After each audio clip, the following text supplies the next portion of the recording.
প্রেম করো?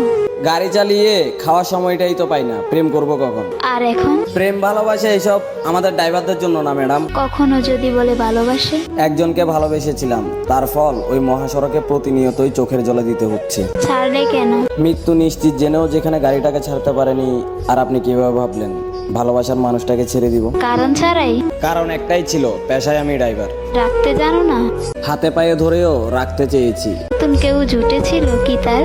হ্যাঁ, তার ছোঁয়া পেয়েই তো আমাকে ছেড়ে গেছে। নতুন কাউকে খুঁজনি? প্রথম জনের দেওয়া আঘাতে পায়ের ব্রেকটা দুবার মিস করেও বেঁচে গেছি। পরের জন এসে আঘাত দিলে তো এই দুনিয়াটাই ছেড়ে দিতে হবে। মনে পড়েনি তাকে? অনেকভাবেই চেষ্টা করেছি ভুলতে তাকে, কিন্তু বেহায়া মনটা শুধু তার কথাই বলে। সে যদি ফিরতে চায়? শত কষ্ট হলো অপমান করে তাড়িয়ে দিব তাকে, কারণ আমি যে চলে এসেছি মৃত্যুর খুব কাছে। আবার ভালোবাসবে তবে? আবার কি ভালোবাসবো, আজও তো তাকে নিজের চেয়েও বেশি ভালোবাসি। জীবন শেষ দেখছি। সে যেদিন চলে গেছে সেদিন থেকেই জ্যান্ত লাশে পরিণত হয়ে গেছি। এখন শুধু দেহ থেকে প্রাণটা যাওয়ার বাকি। তার জন্য মায়া হয় না?